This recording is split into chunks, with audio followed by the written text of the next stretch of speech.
All right, everyone, it's John here with Crypto Top 10, and I am really freaking excited. Oh man, it is finally happened. Uh, okay, before I get into anything, as always, thank you to everyone who has subscribed. And there'll be a link down in the description where you can read all these articles for yourself if you want to pop down there and check it out before, during, or after listening to this. But, it happened. Bitcoin has not only broken $12,000, it has broken $13,000 for the first time in oh God knows how long. I am absolutely thrilled. So we're going to be bookending this episode with two different Bitcoin articles. So we'll start off with the one and we'll finish with the other. So stick around to the end so you can hear them both. But the big breaking news of the day is that PayPal is going to be offering Bitcoin and other digital currencies to its 346 million customers. Oh, yeah, this is as close to going mainstream as you can get without being able to pay for Bitcoin at your local grocery store. Like, this is it. We are here. I'm sorry. So many people use PayPal. If you are buying from any place that is PayPal enabled, you're going to be able to spend your crypto. It's absolutely insane. So a report by Reuters has revealed that PayPal Holdings Inc. has entered the crypto market. According to the announcement, its users will be able to buy, sell, and hold Bitcoin, Ethereum, Litecoin, and Bitcoin Cash. Those are the named ones, so they do say other cryptocurrencies as well. With the company's digital US dollar wallet, companies partnered with Paxos Trust to enable this. In addition, the report indicates that users will be able to use cryptocurrencies to shop at more than 26 million stores associated with its network. That's right, 20. Like this is it. I just So the function will be enabled at the beginning of 2021. That's right, just a scant few months away. Though the report does indicate that PayPal expects to promote the adoption of virtual currencies and paves the way for the adoption of digital currencies issued by central banks and private companies. So this is just the start for them. They're getting into the space. Now, PayPal users in the United States will be able to buy, sell, and have cryptocurrencies in their digital wallets, quote, over the next few weeks, unquote, though the company is expected to expand its services to Venmo and other countries in the first 2 quarters of next year, getting to them to that 346 million user point by 2021. The report does indicate that PayPal's crypto operations for purchases will be arranged in fiat currency. This is due to the volatility of cryptos, obviously, so merchants will not receive payments in Bitcoin, Ethereum, or other cryptocurrencies offered by PayPal.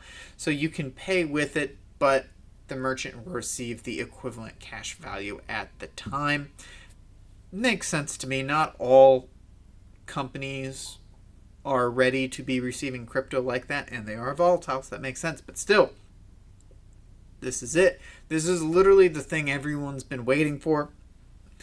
An equivalent news would be that Amazon, the biggest retailer on the planet, is going to start accepting Bitcoin, Ethereum, and all those other things. This is it. This is huge, and it's going to fuel the end of the year bull run that we've all been talking about. This is my opinion. This is the catalyst. Because as people are able to actually use PayPal to do all these things, the hype will continue. But as we will talk about in the other Bitcoin article that we'll get to at the end of the episode, there's some different things about this bull run that not just the hype from PayPal is going to drive. Because one story is only going to last for so long. It's only going to pump us up, make us excited, though, I mean, it's going to keep me going for the next couple weeks. There's still a lot to be done, but this is the big step for everyday Joes to be able to have access to easily buy crypto. A lot of people in the United States have PayPal accounts. Now they're going to be able to buy crypto with it. Nice and easy. Oh, man, insanity. All right. Well, take a deep breath and let's hop on over. We'll talk about some other stuff before we bounce back to Bitcoin. So, Cardano and Ethereum Classic are joining forces.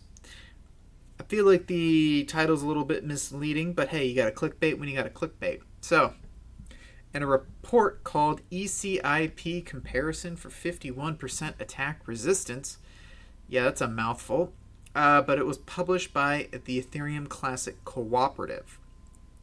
Now, this entity is in charge of promoting and supporting the development of Ethereum Classic. The report was written by Kostas Karantinas of Input Output Hong Kong, which is the parent company for Cardano. Contributors included 2 other IOHK developers and the Director of Developer Relations for the ETC Cooperative, Stephen Loha. So it was a lot with Input Output Hong Kong and some Ethereum Classic stuff going together. For those of you living under a rock, Ethereum Classic Network got affected by at least 3 51% attacks in August alone. That is where malicious people acquired control of 51% of the network and used it to damage Ethereum Classic's standing and make off with some money. Also, just for some backstory, Charles Hoskinson, which is kind of like the big man behind Cardano, Input Output Hong Kong, the Cardano Foundation, and all those other things, he is one of the co-founders, co-inventors of Ethereum. So, Input Output Hong Kong, IOHK, does have strong relationships with Ethereum Classic due to these connections. It's a crypto space is still very small. These people know each other and are involved with each other's things. So, the report does quite a bit, but Input Output Hong Kong has had a long association with Ethereum Classic and its community. To help mitigate these attacks and secure the Ethereum Classic network, the IOHK team conducted an analysis of the different options and proposals found through the Ethereum Classic community. They actually reviewed 6 different proposals about how to mitigate the problem posed and preserve the properties that make Ethereum Classic a robust transaction ledger. There's a lot going through here. Again, I would highly suggest if you want to learn more about each individual ones, you head on down in the description, either follow the link to the YouTube video, or if you're watching this on YouTube, pop down in the description of the YouTube video, and this should be the second link. Basically, they looked at checkpointing, timestamping, RSK, Veriblock, PearlGuard, and MES. Each have their own pros and cons. The article goes in depth. But since the moment that the Ethereum Classic network started to suffer from these attacks, the developers have implemented a strategy to help increase their security. Among them, they're defensively mining in conjunction with mining pools to increase the network hash rate. They're monitoring the network, and they're coordinating with exchanges to agree on a, quote, secure confirmation time. In the meantime, the community discusses and decides on the best long-term solution. The Ethereum Classic Cooperative's report could be an important step to get there. However, the report did point out that the solutions outlined have their own trade-offs and should be taken as temporary. Getting to the root of the problem will require innovation, growth, and belief in the ecosystem. Basically, Ethereum's Classic's network is one of the smaller networks going right now, which is why they're more vulnerable to these 51% attacks. They're still very expensive to pull off, but it's an investment for these nefarious hackers because they can make off with more money than what it costs them to buy the hash power to take it out.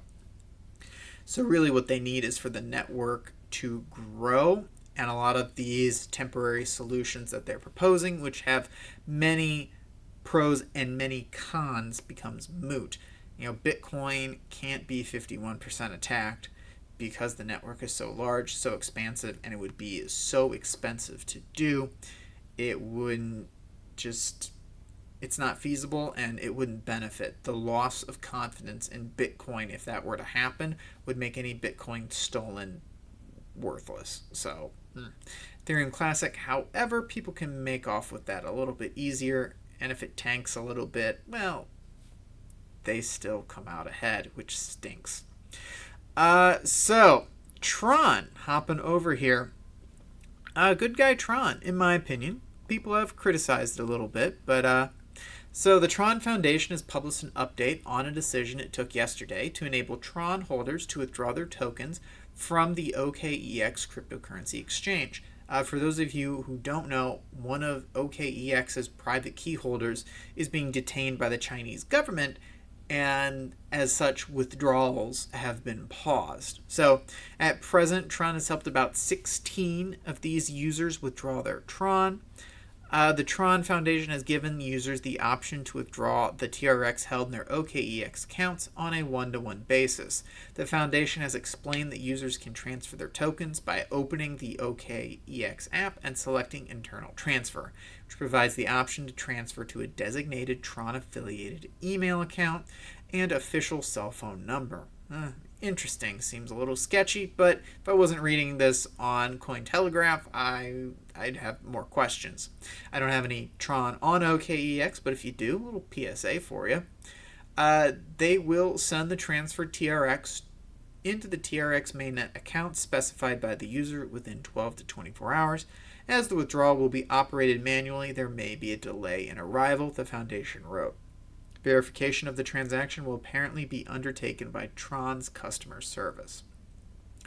So their intention is protect their users' assets. The option appears to work as a token one-to-one replacement deal, which raises some questions as to whether the user's equivalent TRX held on OKEx will be frozen in return further down the line. Honestly, I think basically what it is you're agreeing to transfer all your Tron into this account. We will replace it with the understanding from the Tron Foundation that once those funds are withdrawable, they become Tron Foundations. You get new Tron, not new Tron, but you get new to you Tron from the Foundation's coffers, so that way you have your money and you can continue to spend, trade, or whatever, and then we'll wait until OKEx withdrawals happen, and we'll take the risk that withdrawals might never happen. Makes sense to me. In response to Tron Foundation founder Justin Sun's announcements of this withdrawal process, crypto community members were divided between those who welcomed the emergency intervention and those who expressed concern that the move was, quote, something a centralized bank would do, unquote.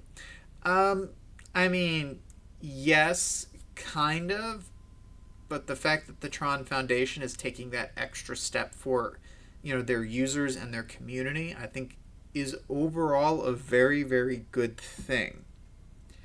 Now, if they make a point that they're the only ones who can do it, well, that's a central bank behavior.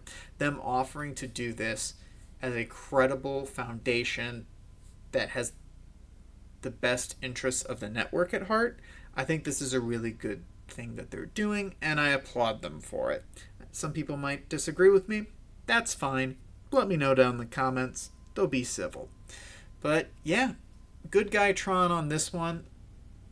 And I think that's a good way of not only helping out users, but one, the people you help out will be more loyal to you down the line, and two, stories like this will make more people be like, okay, crypto's risky, but Tron seems to look out for its people. Maybe I should look into it. It's a good idea for them. I really do think so. All right, well, hey, hopping on over, let's talk about Waves. So the Waves Association just announced Wednesday that a new grant program for cross-chain interoperability development, that's a long one. So the pool is going to be consisting of 1 million Waves tokens worth approximately $3 million as of right now. Projects will be eligible for grants of up to 300,000 Waves to develop solutions for interoperability and cross-chain communications. Well, if you only have 1 million and you have 3 people all get 300,000, then you could only do 4. But I assume a lot of people will only need like 10, 20, 30, 40, 50,000 Waves. So this will go a little bit farther. They'll probably get 20 or 30 projects out of this. Not a bad idea. So there will be 3 separate types of grants. Open grants, grants distributed through hackathons, and Waves-focused grants. Sten Laurison's That's a name. A strategic advisor at the Waves Association explained to Cointelegraph that the open grants will have a wide scope. So basically, they're going to be a little bit more loosey-goosey with them. The latter two types of grants will have to adhere to certain requirements, which will make it pretty likely that the Waves blockchain is going to be involved, or the focus of it in some form. Nevertheless, Sten did say that the association is planning to sponsor blockchain agnostic solutions as well. It's probably where the open grants come in. So the open grants is probably going to be, this will help blockchains as a whole with a focus on Waves versus the other two, which are definitely going to be like, here's how we make Waves better. For those of you who don't know, Waves is a smart contract-enabled blockchain platform competing with the likes of Ethereum and EOS. Its developers have often criticized mainstream approaches to certain tenets of blockchain tech, notably misleading claims of transactional capacity. They're a smaller crypto, but one that's been around for a while. I don't think we've talked about them on channel before, but any type of thing where they're putting up grants to help the development that could benefit the crypto space as a whole, I think is worth talking about. Good on you, Waves. Good on you. But let's hop on over. USDC, Tether's competitor. At this point, I think their main competitor, though their Tether is still the dominant. So USDC, the US dollar peg stablecoin run by crypto exchange Coinbase and Circle, a payments platform, today announced Solana as its fourth official blockchain. So now you can get your USDC on Ethereum, Algorand, Stellar, and Solana. So they've expanded a little bit again. Upon the announcement, the market cap of USDC jumped up $53 million to about $2.8 billion. Not too bad. Because at this pace, its growth now exceeds that of its chief competitor, Tether. Even if Tether's overall market cap is still far larger, Tether is the number 3 crypto by market cap right now. Yeah, that's right, a stable coin. So it's in the tens of billions, but USDC seems to be growing pretty fast.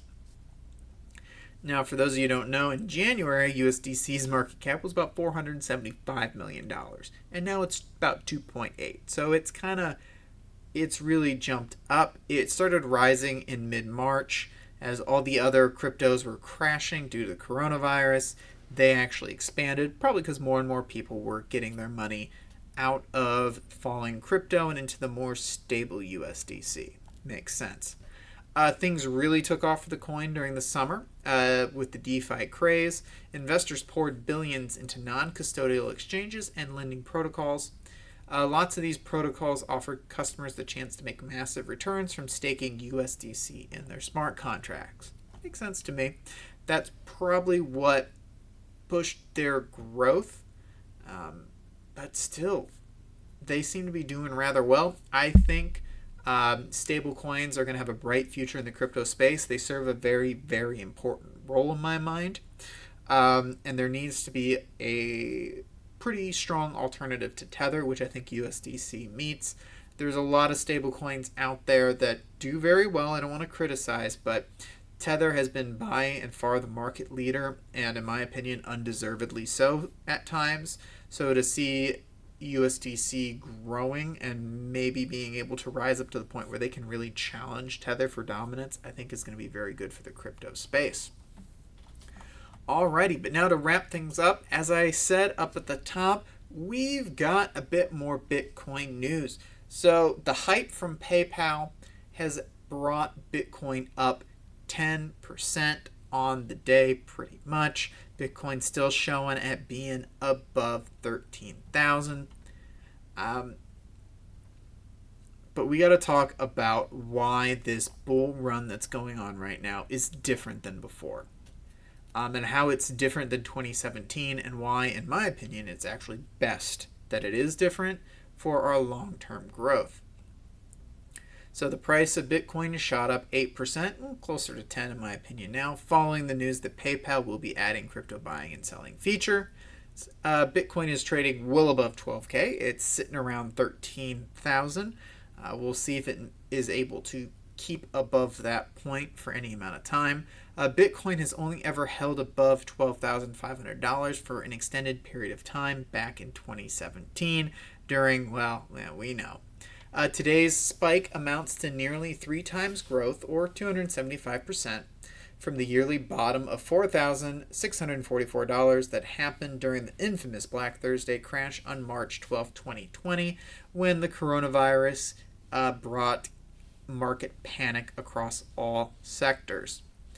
While previous bull runs, especially 2017 and early 2019, looked parabolic, I wouldn't say 2019 was really a bull run, but there was definitely a sharp increase from the doldrums where we were at. But those previous bull runs looked more parabolic. The recent price trend that started in March is much more predictive and actually less volatile. Not parabolic, but steady. This could point to a more natural behavior in general terms, with traders less dependent on hype or breaking news that only have short-term effects, like the PayPal news. This new bull run arguably demonstrates a much healthier growth pattern. Is Bitcoin maturing? I think it might be. If the trend persists, it might not be too long before Bitcoin reaches another all-time high. But I think the key word there is by doing it more stably, you're not going to have a 90% pullback that we had in 2018. I'm very, very, very interested to see how things go. Bitcoin is spiking right now, which means tomorrow or Friday we should probably see some movement on the altcoins. Typically when one pumps, the next group does. So we'll have Bitcoin time and then altcoin season. But the steadiness that has been associated with this increase since March is a much more healthy growth pattern. And at this point, I don't see why Bitcoin should go back below 12,000. I mean, it very well could. Things are volatile. It could go back below 10,000. But I don't know. I feel like the asset has matured to the point where we shouldn't see that crazy drop, because we have the grayscale trusts going on. We have the businesses buying in and investing into it. We're becoming mainstream. Like, it's happening before our eyes. PayPal is the really big step that is pushing us toward that point. Like, I could be wrong, but this feels different, and this article kind of put my unformed thoughts into, like, a perspective that, like, words just, it makes me go, yeah, no, I agree with this 100%. Now, Bitcoin could have a 90% decline over the next 6 months. It's entirely possible. You never know with this space. It's what I love and hate about it. But it just feels different. I don't know. Tell me if I'm wrong down in the comments. Or tell me that I'm right. Well, whatever. But that will do it for the trending articles in the crypto news space. Let's pop on over, check out CoinMarketCap. And according to this, Bitcoin has slumped back below 13K. Womp, womp, womp. It is still up 7.68% on the day. Ethereum is up 6% on the day as well. Bitcoin Cash is up 6%. Chainlink's up 7%. Litecoin's up 13%. Like, everything in the top 10 is up right now. Binance Coin, Polkadot, and Cardano are down on the week, but they're still up on the day.